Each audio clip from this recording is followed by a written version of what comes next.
Welcome to the Refine and Shine, the podcast dedicated to mastering the art of continuous improvement and optimizing every aspect of your life. I'm Angelina Rivera, your host, and together we'll uncover the secrets to refining our lives, our habits, and our processes to unlock our inner brilliance. Join us on Refine and Shine, where we'll delve deep into achieving more in life without the burnout and without all the stress.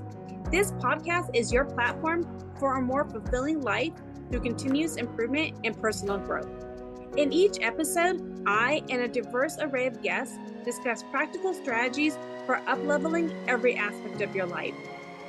From developing good habits and organizing your space to refining your mindset and personal goals, we're going to explore it all. Our guests share personal stories about the systems they've developed or systems they've used and the tweaks they've made in their lives when refinement was needed, allowing them to truly shine.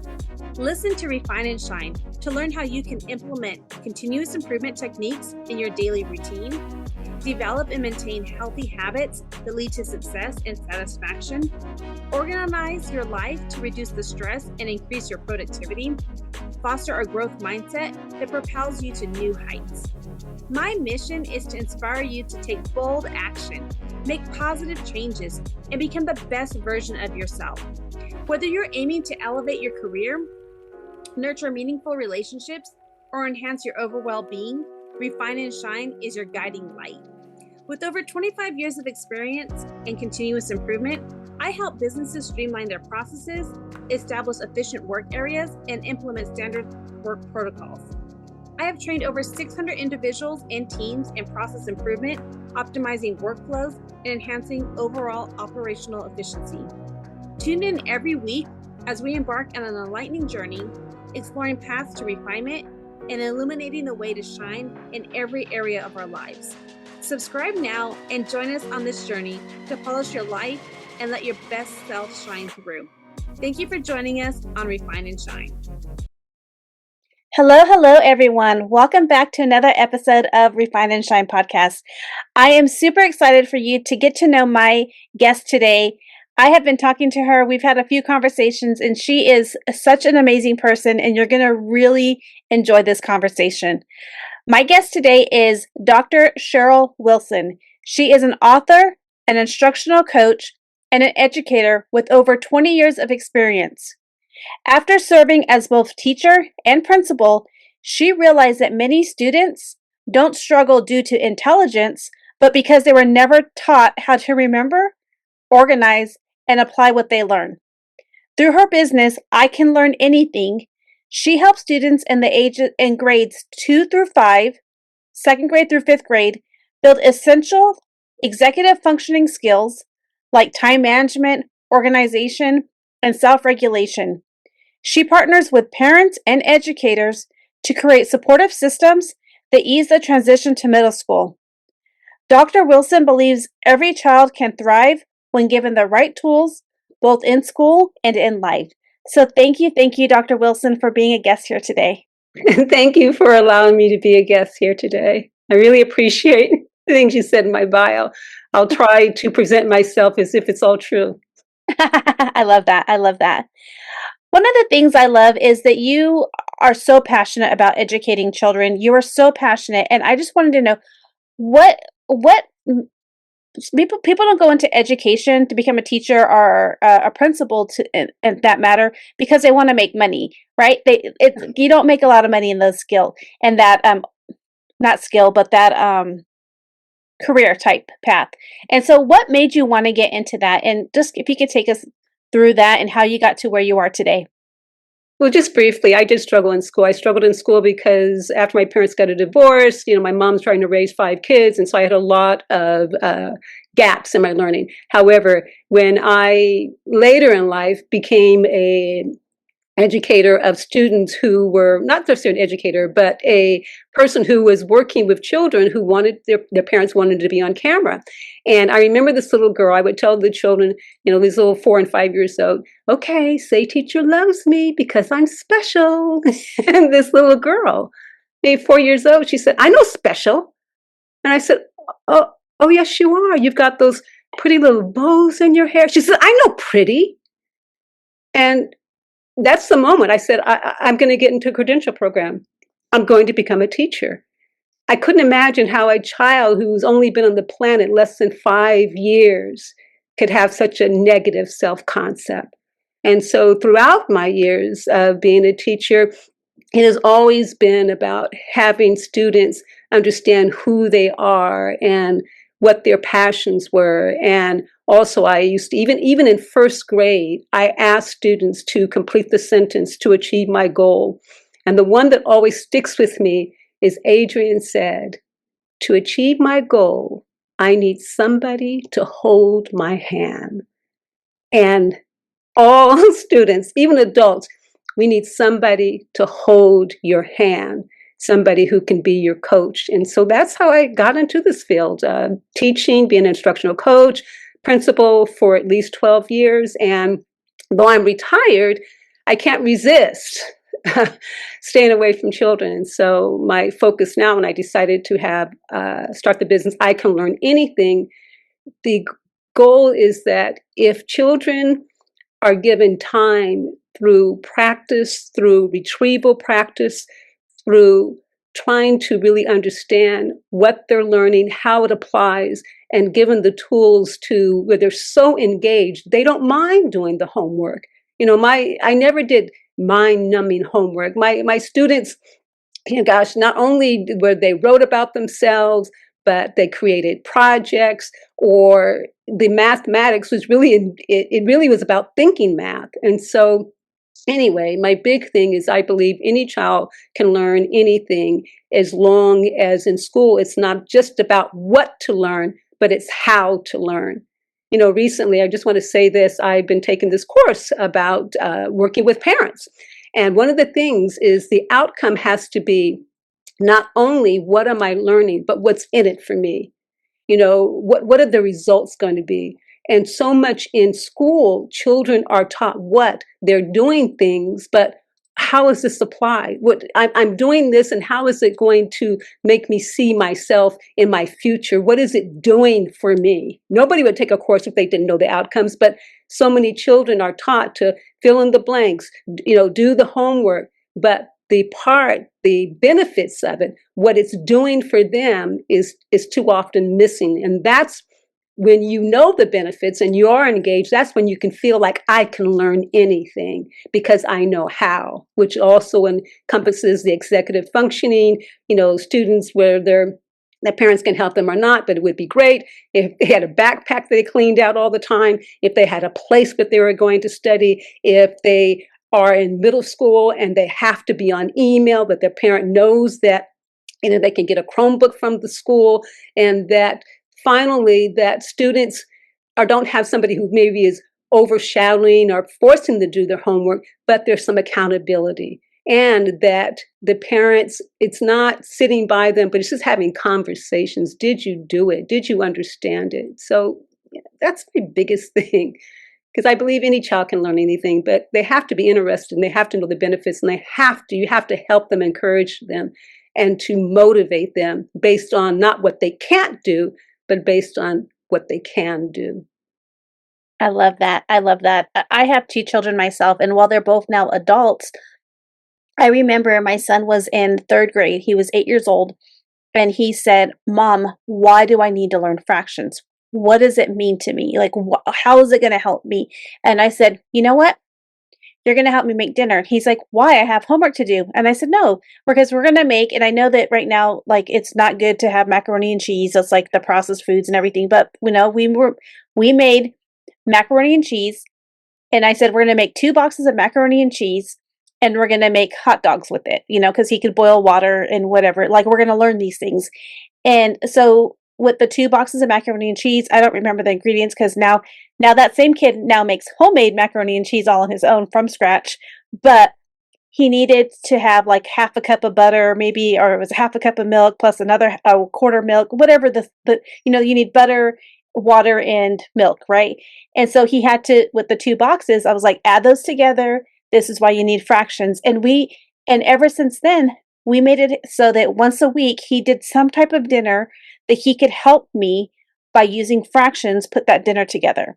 which I'm like, here we are, we just passed Thanksgiving, and he now makes his own macaroni and cheese with the homemade version, or that he found. But it's because he has a love for cooking now and understands how fractions can help him in his ability today. But nobody ever told me, like, why does it matter?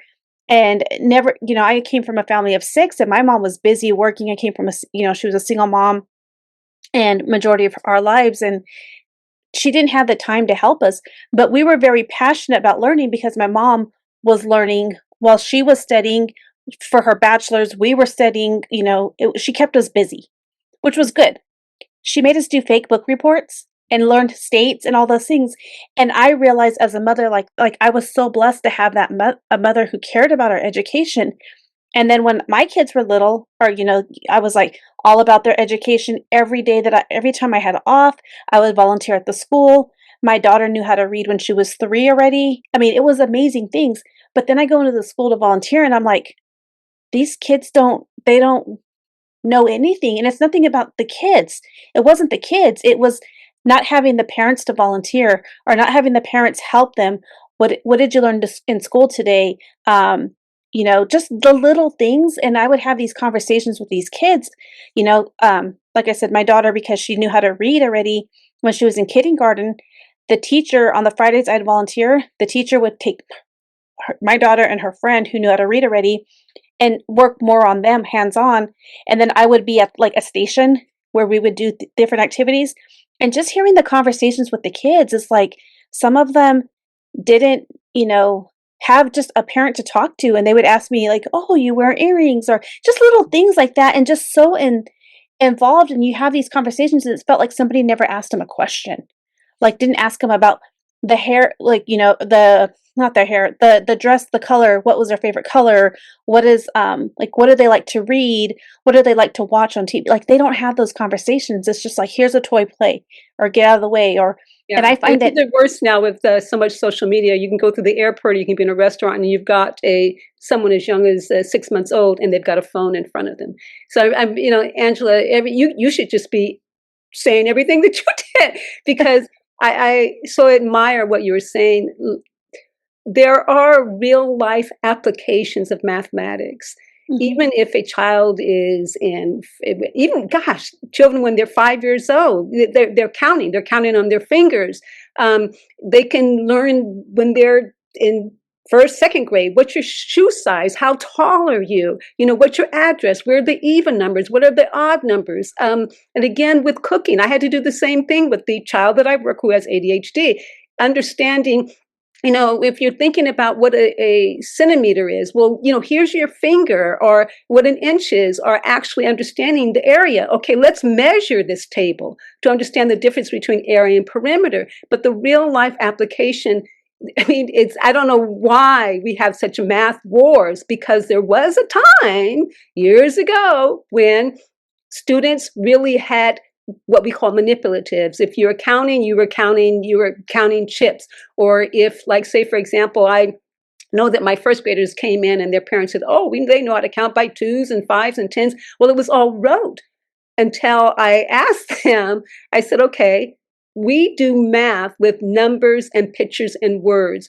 And I also used to use literature. And so in terms of understanding counting by 2s, show me a picture. What does that mean? Now let's talk about it. And they write about it. So really having real life application, pictures, numbers, and words for mathematics. And what they usually talk about it is terms of, I'm losing the term right now, but it's before you go into the abstract, really building the conceptual and understanding. And when you're talking about working with your child in terms of being in the kitchen, or working with your child in terms of having a conversation, giving learning real life application. And like I said, it's so much missing. I'm frustrated in middle school watching all the forms that their kids are filling out. But when you ask them, you want them to think critically. They haven't been asked to do that. And when you talked about, the kids ask you questions when you're in the classroom, it's just because they're interested. You're building on the curiosity and so much. And I was a teacher. I know the pressure that you're on, especially in terms of trying to get the best math scores or the standardized test scores. However, the curiosity and helping students develop a love of learning takes second place to doing all of the standards or doing all the homework. And it's unfortunate, it's still what's missing in school. I mean, I went to school, in the 60s, and it's just sad that some of the practices that are happening now are, even though through the technology, are still current. Fill out the form, do the homework, and unfortunately, because I think middle school teachers have so many contacts with students, there's no feedback. I got a score. And getting a score is not learning. I just want to say briefly, when I did retire, I fortunately had an opportunity to be a roving sub in a middle school. And I was in this one classroom, and the teacher was absent that day. And so I was actually the sub. And the students all had their Chromebooks on their desk, and the teacher prepared a PowerPoint that had to do with the Electoral College and the popular vote. So I wanted the students to debate about it, because they had some background knowledge. And one really studious young girl, she raised her hand and she said, "Miss Wilson, can we just get through this PowerPoint so I can get my points?" And all the students are looking at me and they're thinking, it's all about points. It's all about a grade. It's not processing learning. It's not thinking about learning. It's not critical thinking. It's not even about collaboration and how do you build on one another's ideas. It's so much emphasis. She said, "I want to get my points, and it's all about grades." And throughout the day, I would hear, "Check your grades. Have you checked your grades? This is for your points." And at one point, a teacher was talking about, these are the students who have the highest amount of, not their reading scores, but they've read so many books. And so there are our prize winners. And one student said, because they're the nerds. And at that point, I said something I heard that Jim Quick talks about, who is a reading or educational specialist, and it's learning is earning. It's like students need to understand the same person that they admire. I don't care who it is, whether it's a rapper or it's an athlete or it's a scientist. It takes time. Learning, the more you learn, the more you earn. You earn the ability for your future self to do what you want. You earn the ability. Steph Curry just doesn't show up on the court. It is learning. It is building a skill. And I think that is so much. That's what I think about, I can learn anything.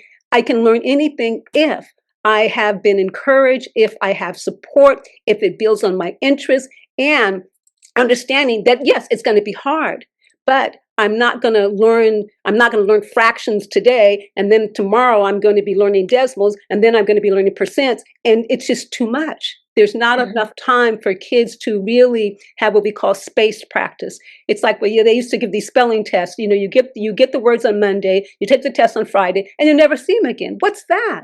So there's not enough time for spaced practice. Or if I was doing a math test or whatever it is, I give the kids back whatever that quiz is, and then maybe in 2 weeks later, it's retrieval. Do you remember what you learned? And so, it's so much about, let's getting through the standards, getting the grades, and passing the test. And unfortunately, I don't know when that's going to change, but especially for children in schools that have so much pressure to perform, it's a challenge. And unless that, I met one girl who her family had spent a year in England. And I noticed in one of the classes, she had this notebook. And I said, "Well, what are you using that for?" And she actually takes notes and she says, these are the words that I need to practice. This is the kind of problem that I had challenge with. And so I really want to practice it when I go home. And so I interviewed her later, and she was explaining to me that when she was in England, when you took notes, you had seminar. You had to talk about your notes. They weren't just something like, I take the notes, I turn them in, and I never see them. And so because she kept these notebooks, when she came home, she says, "I still do my notebooks." And see, that kind of engagement of being accountable for learning and really being curious and willing to get smarter, that we don't give students time to do that. So anyway, I could go on and on and on, but the big thing is I really believe parents, you are your child's first teacher. Just like you, Angela, when you said that, I can't remember what it was you said, something about, your mother. As she learned, you learn. Your parents, as you have a calendar, give your child a calendar. If you have your schedule, or you have your alarm clock, or you have what you want for your future self, have your child see that you're planning. Help your child even see in terms of finances. Right now, there's a lot of push for financial literacy among teaching in schools. We give schools too much to teach already. But anyway, have your child understand how you are doing life. Take whatever family time. Maybe it's, I don't know, 10 or 15 or 20 minutes a week. What are we doing, and how are we doing it, and how are we going forward? It's these life skills. And then that can help them they can see the benefits that they're getting from you, but they can see the benefits for themselves, for their future selves, who they want to be, and how they want to achieve their dreams. No, I think it's so important. And like some of the things that I know, and I'm not saying that I was a perfect parent or anything like that, but I was great. I was a busy mother. I worked full time, and I worked in a production plant. So I, set hours, very busy. I commuted. So I was gone from the house 12 to 16-hour days sometimes, sometimes 6 days a week. But some of the things that we did is when our kids were older, like teenage years, and they could go to the grocery store, my son could drive his sister to the grocery store. We'd give them a budget. Maybe here's $100 for the week. You're going to have to plan out 3 dinners, a few snacks, but you're going to have to work together. And we would make them go to the grocery store together and figure these things out. They had to, and then if they had extra money, but then they could buy whatever snacks they wanted. But it was to teach them responsibility. And it was during the summertime we would do this because they don't have homework, right? They don't have school and things like that. And so it would keep their minds learning. And it worked out really well because taught them how to keep a budget, taught them how do you pay the bills? How do you, do the little things like that a lot of times that people don't teach you. They don't teach you. I mean, I know we don't have checkbooks anymore, but how can you keep a budget? How do you use Excel or, check your finances? You have $1,000 right now, but you have all these bills. How long is that $1,000 going to take you, for the next few months if you don't get a job, or, different things like that, like just to show the value of a dollar. And I made my kids do that. But another important thing is we'd have a shared family calendar. What is the events that we're going through? What's coming up? And if somebody had a test for their school, making sure we had that on the calendar so we know, okay, they're not going to do maybe dinners the night before is not going to be their responsibility so they can study for a test. But it was all those little things. But at the same time, because of how my mom learned, taught us, and she was the first person in her family ever to get a college degree. We had the pleasure of watching my mom get her bachelor's. I remember I was 5 years old, and I remember that. So that allowed me to have the incentive myself to get my bachelor's, which my kids watched me get. And I think that helped me drive it into my kids. Now, my son is not an educational, he didn't want to go to college. He's more of a STEM type of student. So he was more hands-on. So as my husband would be working on the cars or mechanical things or taking apart things, like if he was into Legos and he would build things and all of those things, we encouraged that. He is now a journeyman mechanic at a very young age because of those skills. But the thing is, it takes the parents time. It takes time to spend with your children. You've got to make sure that you're spending that time, you're having those conversations with your children. You cannot be so busy to not take care of the children that you created, right? Yeah, it's really hard. Gosh, what really is challenging for me is I would like to work with the parents who say, for example, I can put out an ad and say, oh, I'm doing this counseling, or I'm providing these services. And it's already the parents like you, Angela, who are already engaged with your children, who might say, oh, I want to learn from Cheryl, but I really want to also reach those parents who are also struggling, because the more the parents are struggling, the more the child is struggling. And I don't want children to think that in my situation, whether I'm in a homeless situation or whether I'm in a foster care situation or whether my parent is working so hard, that they're going to think that if their parents struggle and the child is struggle, that's going to be their life. I don't want children to think that in this situation that I have no control over it. And that's why, again, education, or if it's not a parent, that if you are a parent who's listening to this and you've got some type of other, whether they're caregiver, or you can reach out to somebody in your community or an aunt and uncle, someone to help your child, that this is how it is now. But this doesn't mean that because you are struggling now, that this is going to be the rest of your life.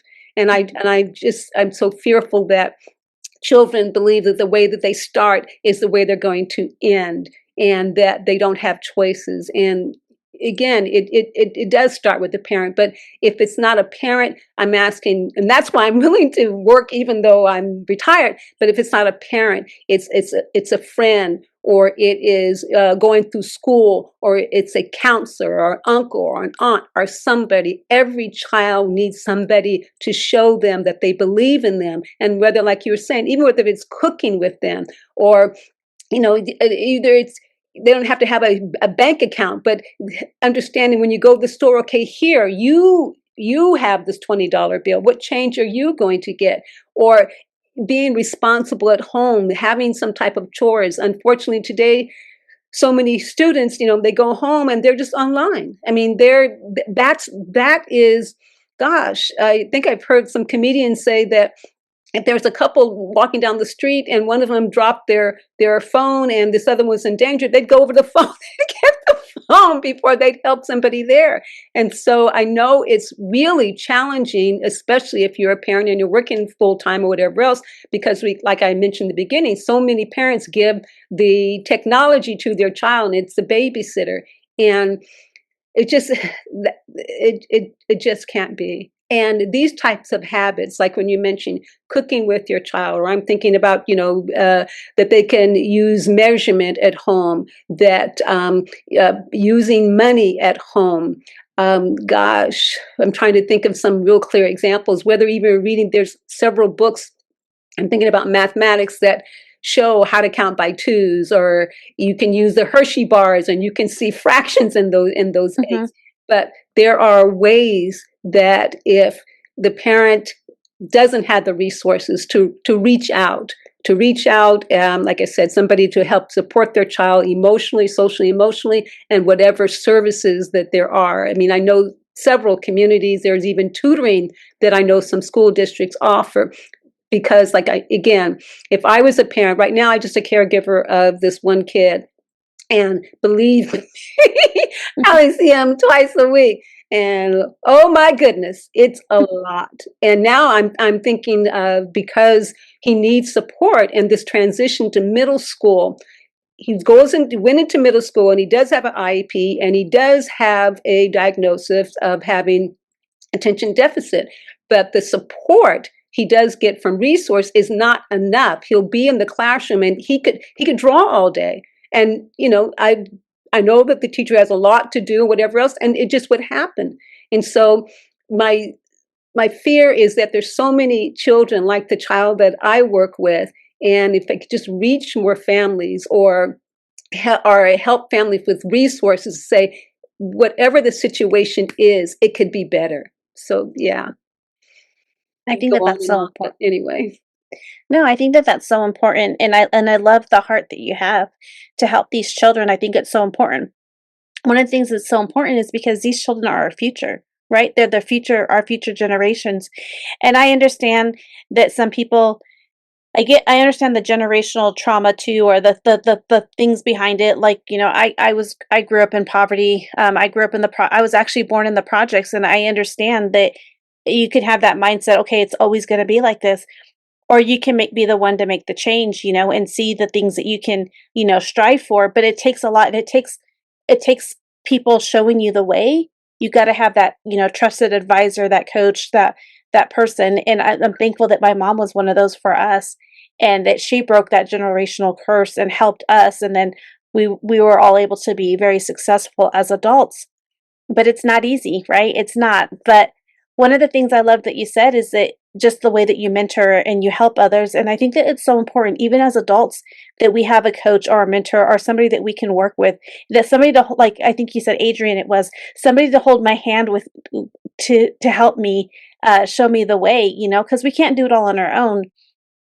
But, there are resources out there, and how can we help each other? But one of the things I was really curious about is what is the tools that you think that a family member should provide to their children, in order to help them get through these, their education as young adults or young children, I'm sorry. Well, really starting with young children, working with middle school, it's much more challenging. But even with your first grader or second grader, 6, 7 years old, that they have a backpack and they're responsible for cleaning it out and making sure that there's pencils in their backpack every day. That when they come home, that there is downtime, because it's really hard when you're leaving school, especially if you're an after-school program and you get home at 5 or 6, that you've got still some downtime, and there's a homework time, and this is the place where you do it, and that the parent is not sitting next to them or showing them every step of the way, but they can ask, how is it going? What do you understand? And if the child says they don't understand or something's difficult for them, then I'm advising parents to write it down. My child did the best that she or he could, because homework is not supposed to be something that you're learning how to do. It is to reinforce what you learned earlier that day. You can imagine if I learned a new math skill at 10 o'clock and I've got this worksheet that shows me that has to do with the same type of concepts. Well, 6 or 7 o'clock at night, I don't remember. Who remembers something I learned at 10?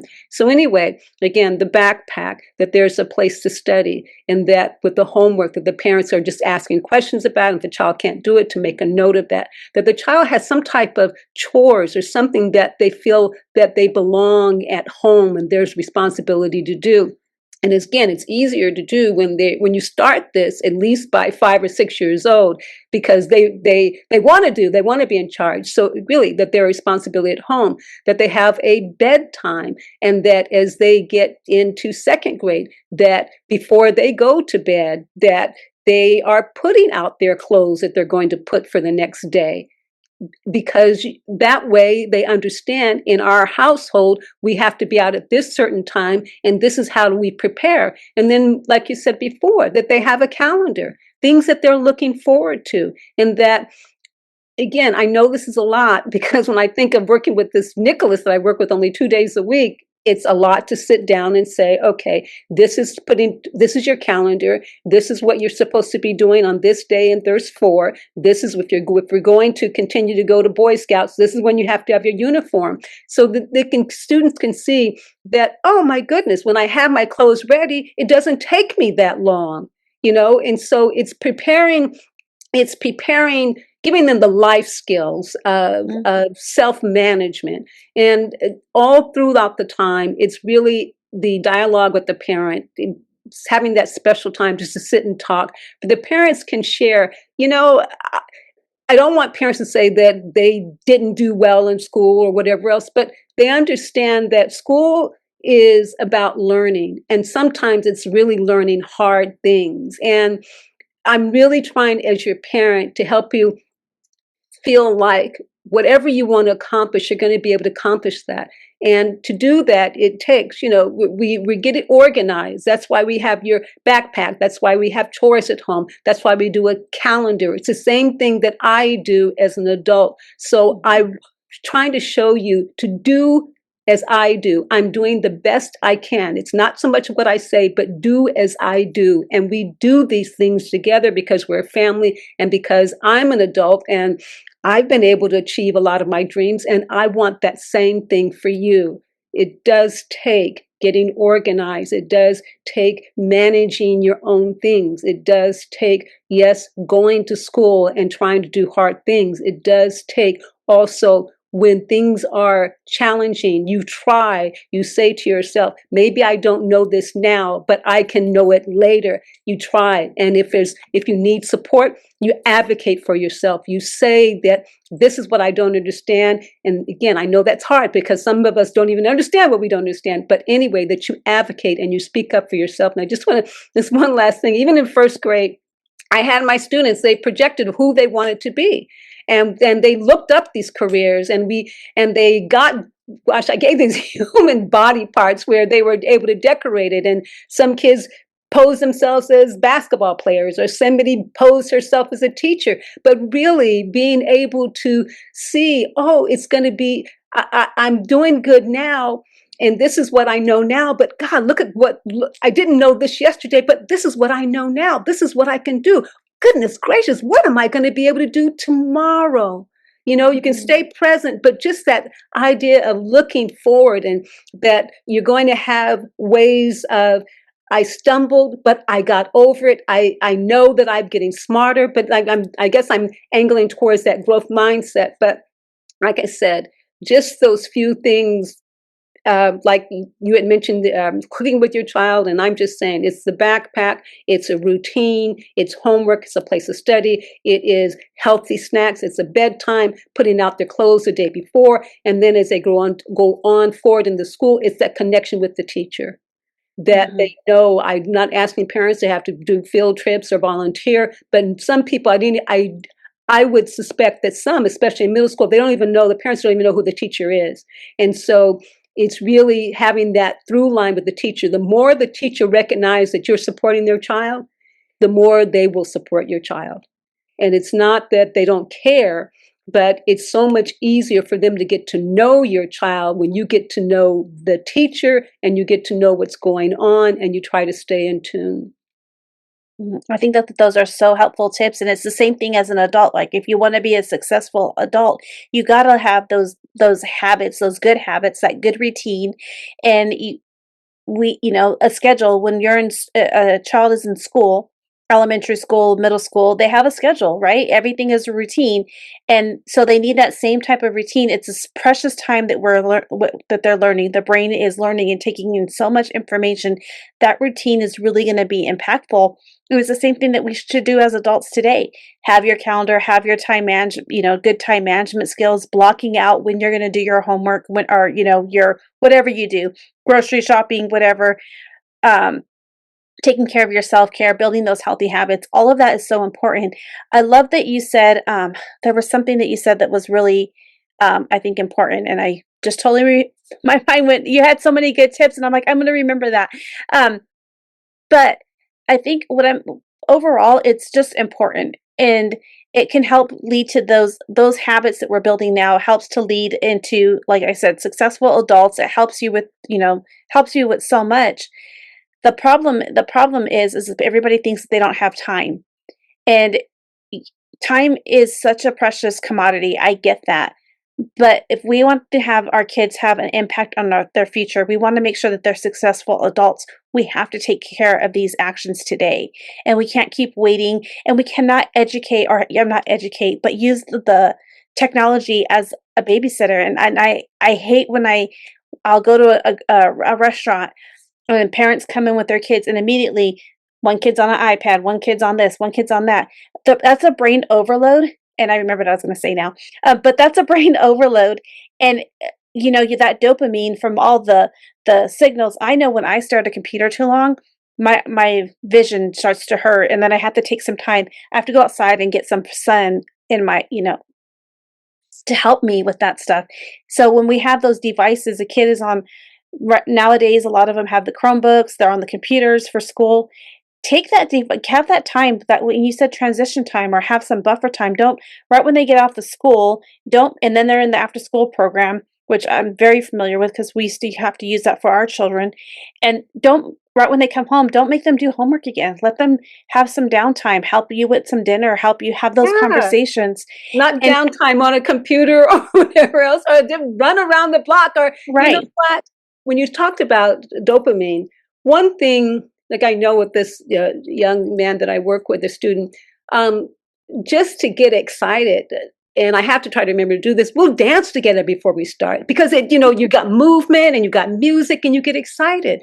So even if they just said, okay, if you want to do something, first you have to plan it. Yeah, you might say I don't have time, but if you don't write it down, you're not going to do it. So maybe just once a week, I'm going to dance with my child, or we're going to listen to music together, or maybe that's a ritual when they come home from the after school program. I don't know if they have to change clothes or they do a chore, but let's just do some I don't know what kind of dance. Let's just listen to some music or laugh together for a few minutes, because it does release these good sensations that kids rely on when they're looking at a computer. I've got a 3,000 score, I got whatever else. But use each other in your contact, your conversation, to build that dopamine, that I feel loved, I feel connected.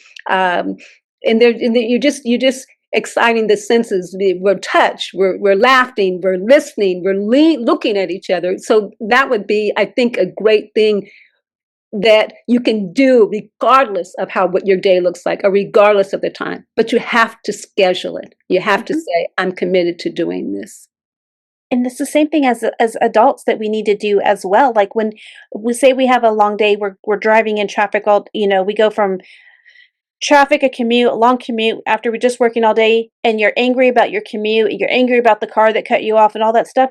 Give yourself some time to release those emotions before you walk into your living room, the front of your, house, whatever room you first walk into, and then take out that anger on your child because they haven't completed something or whatever it is. Anybody, just don't take out that anger. And we just have to have that transition time, give ourselves some buffer time just to get ourselves, self-regulated again, and because it's the same thing when we're in meetings, right? If you have a bad meeting, don't set another meeting right after that meeting, because then you're going to take that anger from that last meeting and you're just going to bring in bad vibrations. And so we just have to learn how to do that every day. And if we teach our children these skills now, wow, I wish I had learned some of these skills when I was younger. Yeah. That I would have taught them to my children, because I knew I used to be the parent sometimes that would get very mad, take out my anger from working all day in the production plant.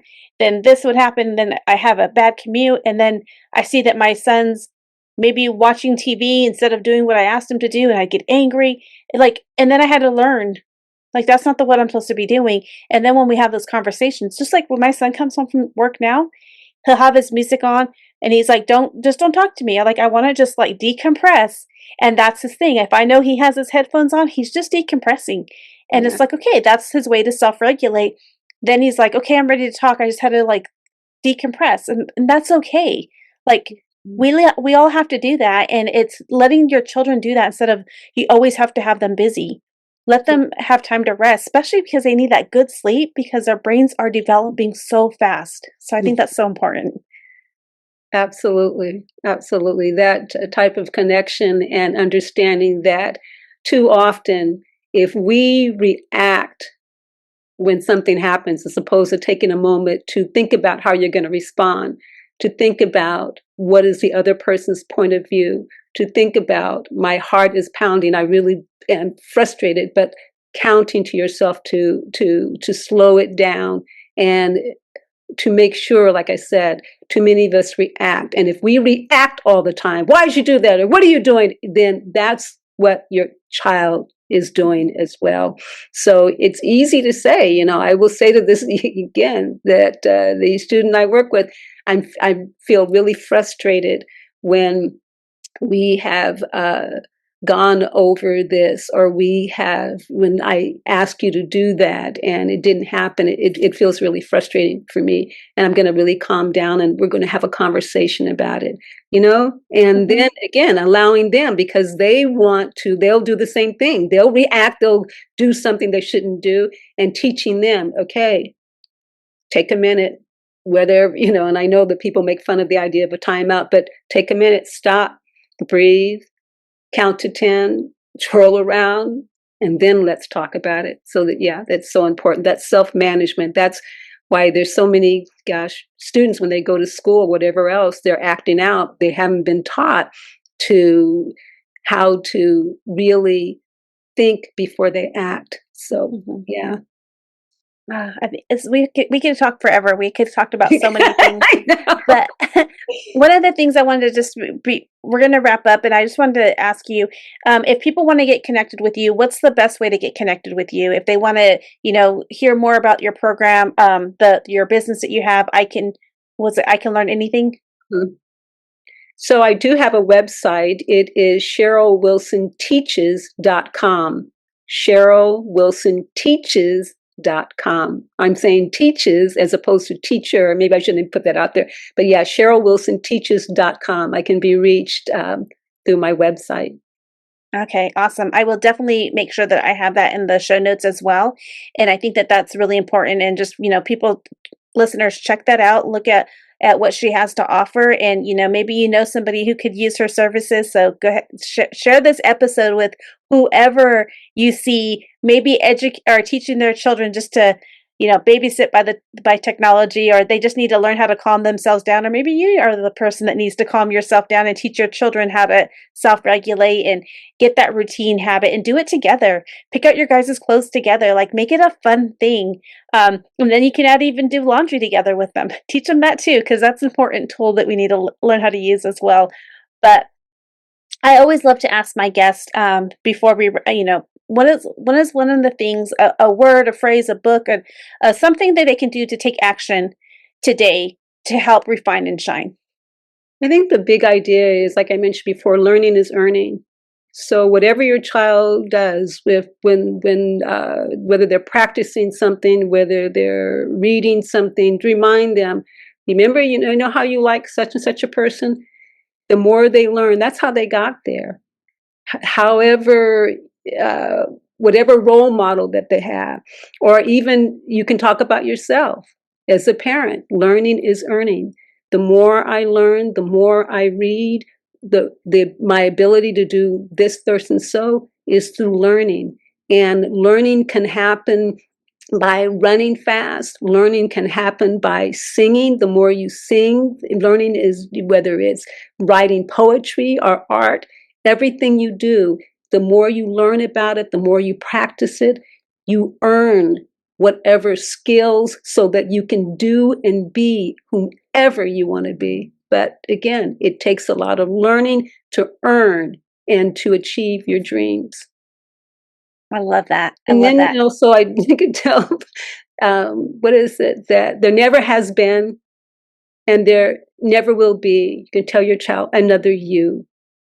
Nobody has all your gifts, so I want you to use that person who you are on the inside to grow and be whatever you want to be, and know that I will love you through it all. Wow, so impactful. I thank you so much. This is so many amazing tips that you gave, and I hope it really resonates with my listeners, because I think it's so impactful. And even if they don't have children now, or their children are adults, they can share this episode with their children who, I think it's such, let's just change the world. And it starts with us making impacts, right? Making an impact on those children today. Okay. Thank you so much, Angela. This has been a pleasure talking about my favorite things. Thank you. Thank you for joining us on this episode of Refine and Shine. We hope you find valuable insights and inspiration to fuel your journey of continuous improvement. Remember, the key to success lies in refining your processes and letting your inner brilliance shine. If you've enjoyed this episode, be sure to subscribe to the podcast and leave a review. Your feedback is greatly appreciated and helps us reach more listeners like you who are eager to refine and shine in all areas of life. Stay connected with us on social media for updates and additional resources and behind-the-scenes content. We love hearing from our listeners, so feel free to reach out with any suggestions, questions, or success stories you'd like to share. As we wrap up, remember that the power to transform your life lies within you. Keep striving for growth, embracing change, and seeking opportunities to refine your skills.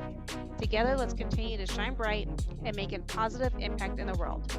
Until next time, keep refining and keep shining.